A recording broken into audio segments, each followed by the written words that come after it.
So, now we will start a new session and a new chapter, that is on modeling of the biomedical signal.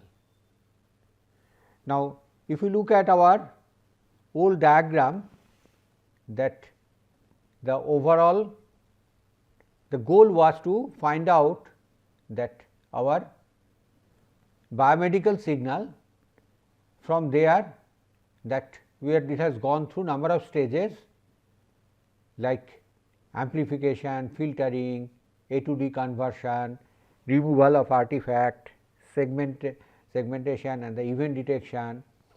Then after that we have come to the stage of the feature extraction. The previous actually the topic, power spectral density estimation or periodogram, as well as the present topic, that is modeling of the biomedical signal, both is concentrating on this part. Now, before we go further, let us get some idea about that the modeling. Let us take say a couple of points in a 2D plane. Okay. Say we have x and y axis, or if you want to take them as feature, let us take feature 1 and feature 2.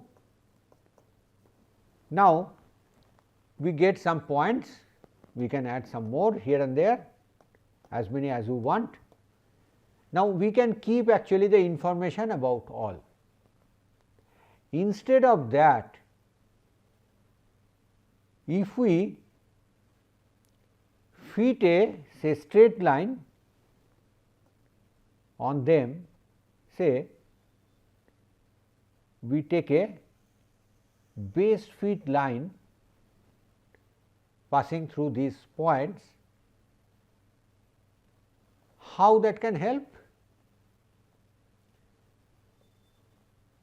If we are looking at keeping all this information, instead of taking two pairs of values, that is say f 1 say ith point I, f 2 I, this kind of pairs, we may just keep actually that how much is the error is there for each of these points. Okay. So, that if you just take the errors,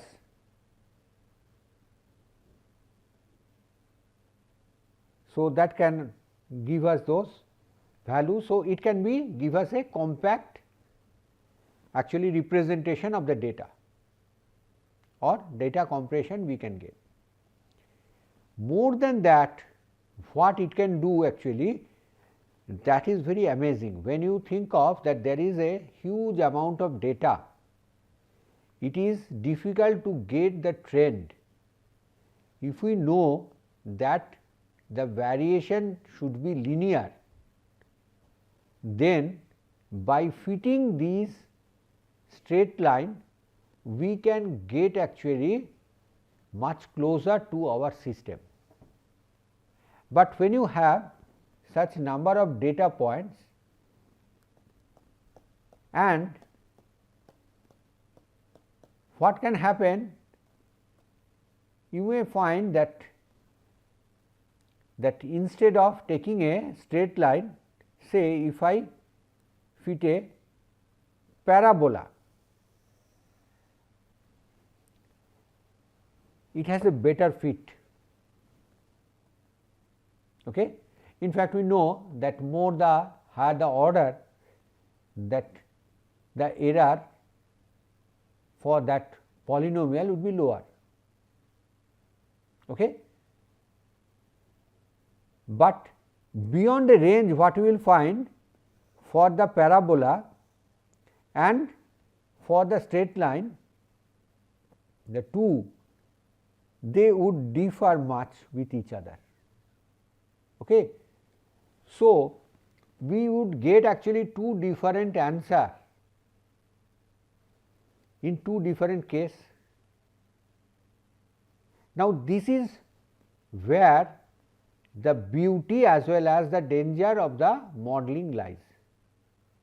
If you have enough information about the system, if you know the nature of the model, and if you select that model, you can have actually a much better answer.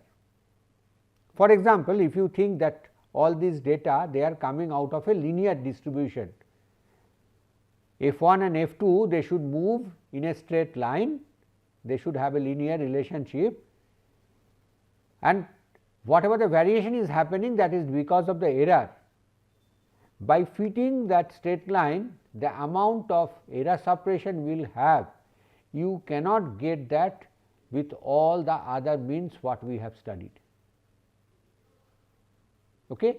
But if by mistake we take a straight line, whereas the real nature was parabolic, then at some range these two things will vary a lot, and this model would be a misfit at certain situation. So, parametric modeling will see that it is a very powerful idea. It can give us compression, it can give us very good estimate of the model or reflect that what is going inside. If we think of that the removal of the noise to get that what is the real process, we can do with the system modeling or parametric modeling of the signal. So, all these things we can do very well, but that there is a crucial assumption before that, that we know enough about that model and we have selected the right model. If that assumption goes wrong, however, the result could be catastrophic. So, we need to take care of that, we need to make sure that there is no mistake in that, and then we can really gain from modeling of the signal, and in this particular case we would look for the modeling of the biometric signals. So, first for that we will look at that motor unit firing pattern. So, we are talking about the EMG signal.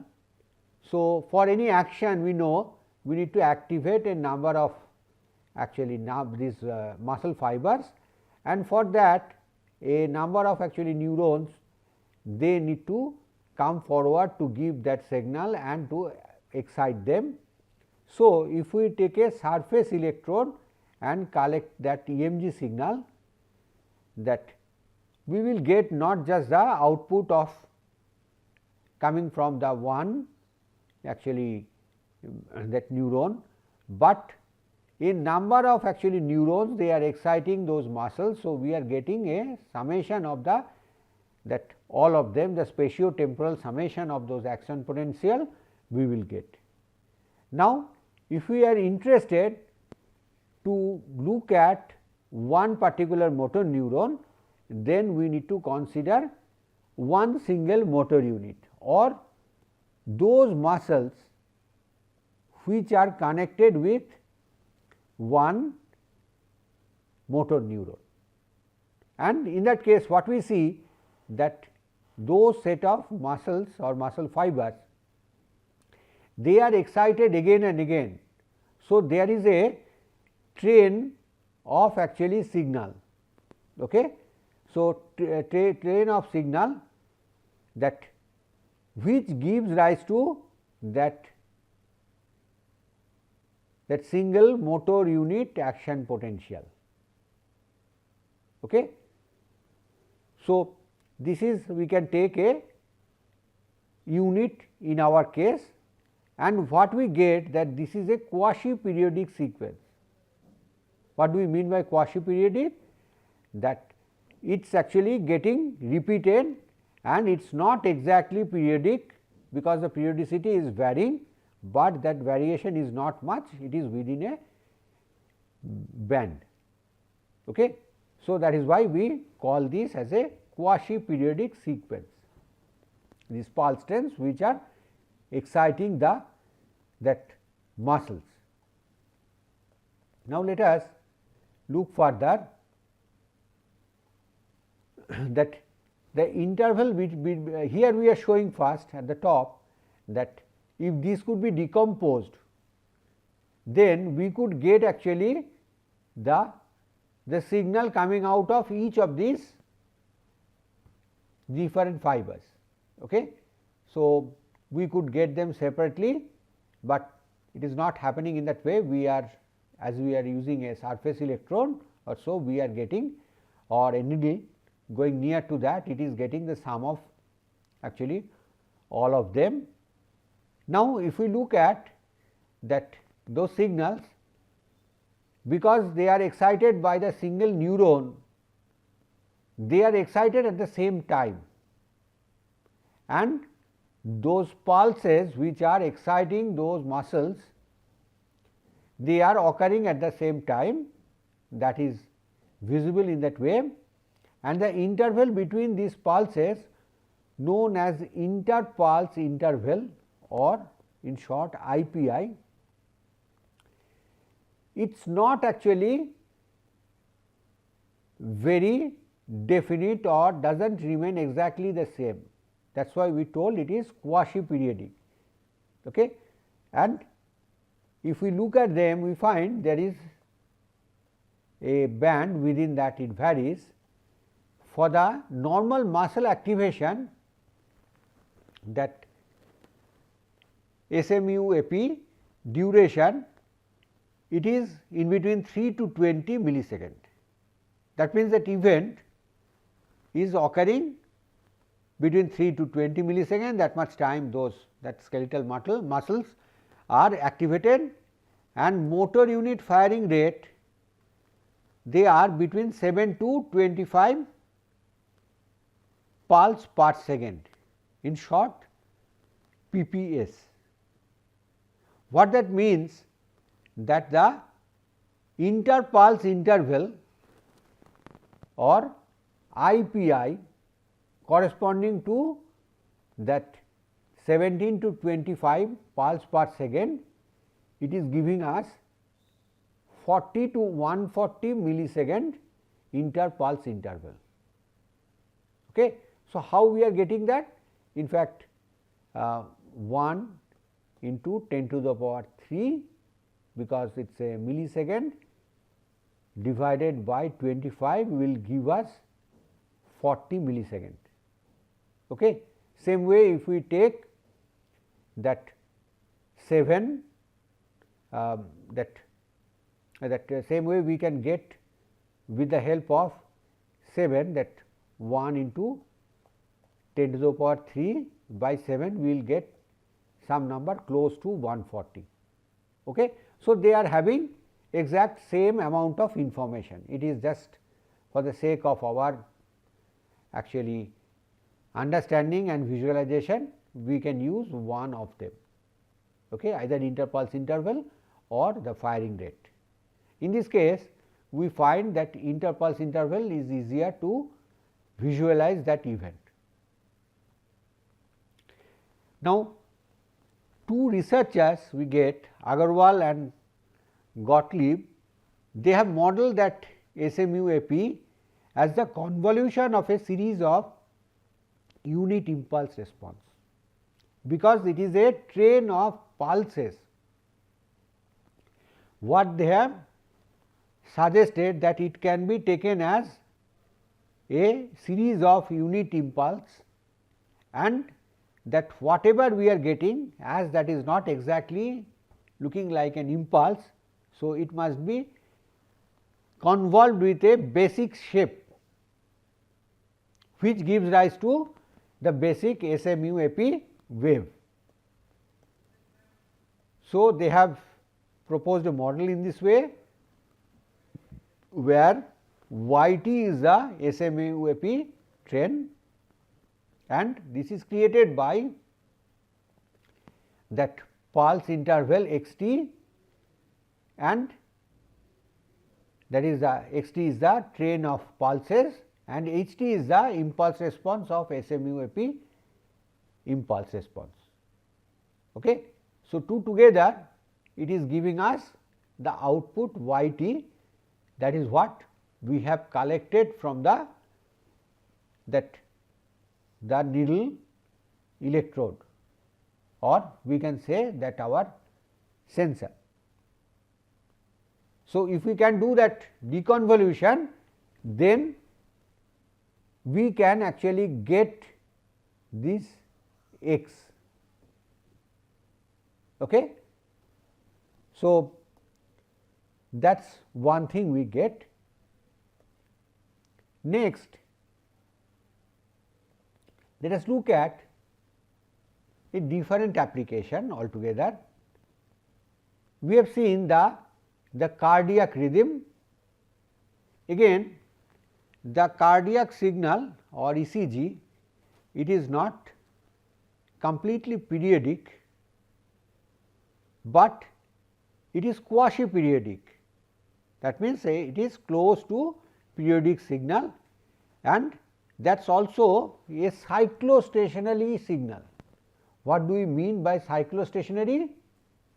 If we compute the autocorrelation function, we see because of that periodicity, those autocorrelation functions are also becoming periodic,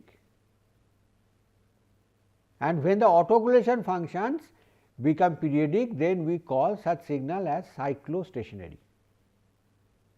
Okay.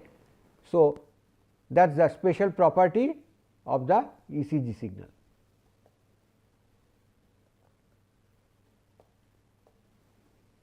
Now, each beat it is triggered by a pulse from the SA node. We know more such nodes are there, they are helping the SA node to give that message, but SA node is the lead in that. Okay. And first what we get, the P wave, it is the combination of the action potential of the atrial muscle unit. The upper two chambers in the heart, they are called atria. So, all the muscles together, they get excited or they get contracted after getting the stimulus from the SA node. So, they gives rise to an action potential, they are that the total effect of that is recorded as a P wave.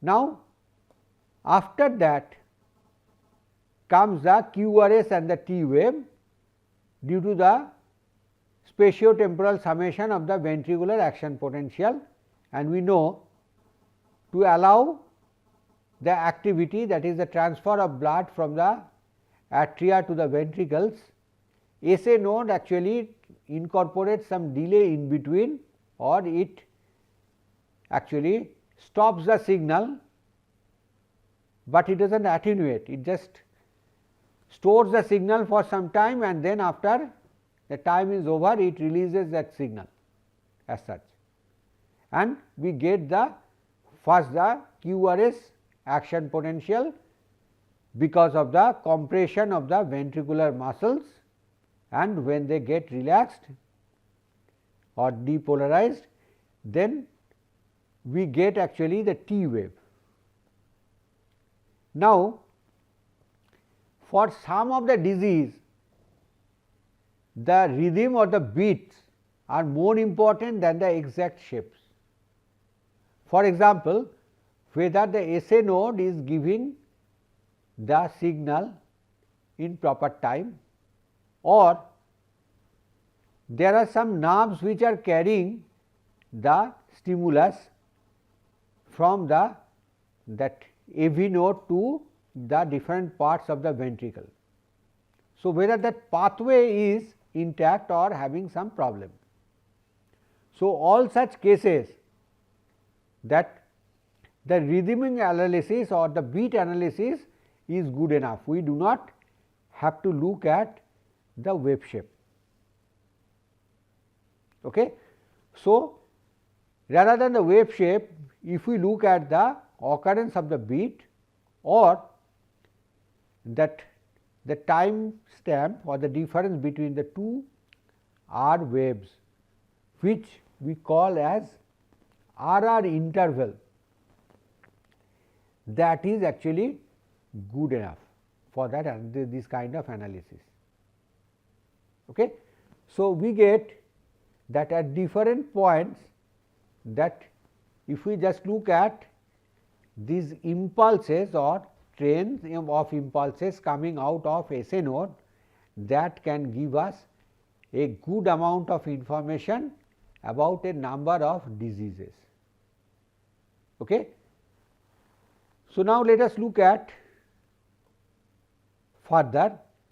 So, hence for those kind of analysis, what we can do, we can disregard the wave shape of the ECG and instead we can just look at the bits, and then that our that intention becomes very similar to the previous case, that we are looking at the actuating signal, if they are coming at all, if they are coming, whether they are arriving at the right time.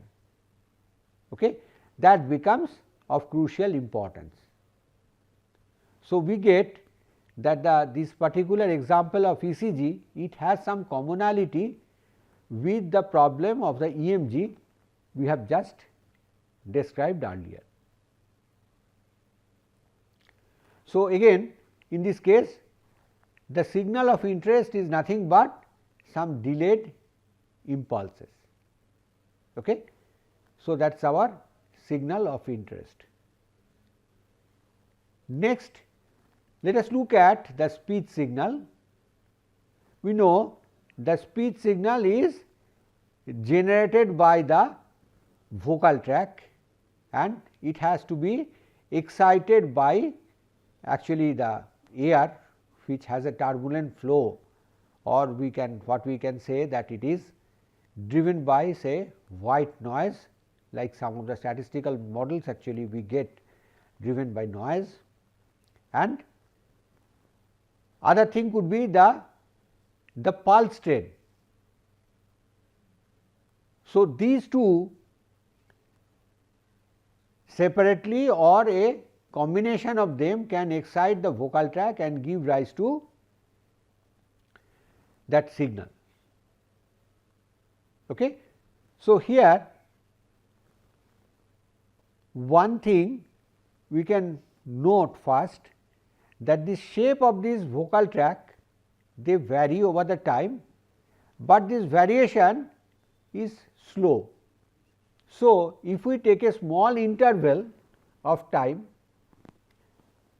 that small interval could be between 10 to 25 millisecond depending on the different phonemes we are uttering, we can say the vocal tract shape remains to be the same and the signal remains to be stationary within that interval.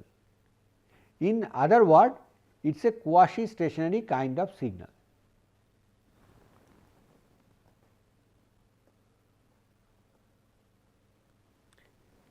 Now, when we look at the voice signal, it can be modeled as the convolution of the vocal tract with the glottal pulse train. And when you look at that unvoiced signal, it is actually excited by the turbulent air flow coming out of the lung. So, as a mathematical model we can take it as it is driven by a random noise, and that if we look at this kind of model, one thing we need to first get, that whether it is random wave or random noise or the glottal pulse, there is something common in these two. If we talk about random noise, if it is white, it has all the frequency content. Same way, if we take that glottal wave, that is can be represented again by some impulse train. Now, if you take a single impulse, the corresponding spectrum we know that has all the frequencies present. So, in essence, it can be thought physically in this way that we can have two different kind of sources, but in that we have actually all the frequencies are present, and depending on that the vocal tract transfer function, we are allowing some of the frequencies to come in the output and we are suppressing some of them, and that gives rise to some output what we call as the voice speech or unvoiced speech, depending on that input signal, whether it is a glottal wave or that random noise, that is the air coming out of the lung. Now, here this transfer function H t, that is we can say representing the vocal tract impulse response, and for that interval of 10 millisecond to 25 millisecond, for that window of time it is fixed, and x t is our input signal. For the glottal pulse we can take that it is a actually pulse train, and again for the voice signal what we can tell that there is interpulse interval that is related to the pitch, or how often that glottal pulse are actually generated. Okay? The difference between the two glottal pulse, that is the interpulse interval. And this input may be modeled as that random noise for the unvoiced sound, and that the transfer function of that vocal tract, it can tell us a lot of things. When we look at the utterances, we see that many sounds they are pretty similar. Let us consider the two sounds B and D. For most of the part of the vocal tract, they are actually remain to be the vocal tract shape remains to be the same. Both are consonant sound. The difference between B and D is happening that in case of B, the two lips actually coming together. So, that gives rise to the sound B, and when we are that uttering the word or the actually letter D, for that phoneme the two lips they come close to each other, they do not touch each other, rather the tongue is actually moving at the end and giving the sound D. In fact, if that you do not look at the video, sometimes the B and the D, it can become actually difficult to distinguish. If the lipping of B can be given while the sound of D is played, from the video the people may pick it up as B, because you have seen the lip movement there. Okay. So, we can get actually that how that vocal tract shape is there, and that can give us a lot of important information. For example, that when we are interested to identify the person, that vocal tract is something like our retina. It gives us a unique actually map of that person, and whatever may be the utterance, because it is coming through that vocal tract, there would be some characteristics of that person. The simplest thing we can look at that, even in the source we can get. For example, the pitch. For the male and the female speech, we can easily find it out without any effort. The simple reason is that the pitch for the female voice is much higher than the male voice. So, by that we can actually very easily make the difference whether it is a female speech or a male speech. And when we are actually taking a call over telephone, even a old telephone or our friend calls through an unknown number that we cannot get actually their name in the mobile phone, still from that voice we can immediately recognize that person. That is because the uniqueness of that vocal track of every person. That is the reason, just by listening to that voice we can actually recall that person or identify that person very easily. Now, we collect that enough motivation to model all such signal in a unified framework. Thank you.